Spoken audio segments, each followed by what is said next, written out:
2025-এ এসেও শুধু ফেসবুক পেজে বিজনেস? ভাবছেন ভিজিটর তো আসছে, কিন্তু লিড কম কেন, বিক্রি বাড়ছে না কেন? দেখুন, ফেসবুক পেজে কাস্টমাররা আসছে কিন্তু বিশ্বাস করছে না।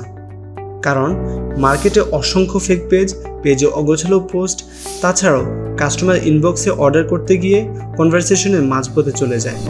ওয়েবসাইট না থাকায় আপনার প্রোডাক্টের কালেকশন, ডিটেলস, ক্রেডিবিলিটি কিছুই কাস্টমারের সামনে ক্লিয়ার না। অথচ যেসব বিজনেসের ওয়েবসাইট আছে তাদের ব্যাপারটাই আলাদা।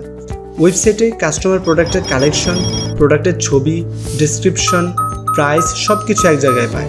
তাছাড়াও এক ক্লিকেই অর্ডার, 24 আওয়ার্স অ্যাভেলেবিলিটি। আর ওয়েবসাইট থাকলে ব্র্যান্ডের প্রতি অটোমেটিক ট্রাস্ট তৈরি হয়। ফলাফল, কম্পিটিটররা আপনার কাস্টমার নিয়ে যাচ্ছে আর আপনি লিড, ট্রাস্ট আর সেল হারাচ্ছেন। সমাধান, একটি প্রফেশনাল ওয়েবসাইট কীভাবে তৈরি করবেন তার বিস্তারিত জানতে মিরাকোটেকের সাথে যোগাযোগ করুন। মিরাকোটেক আপনার সাথেই আছে।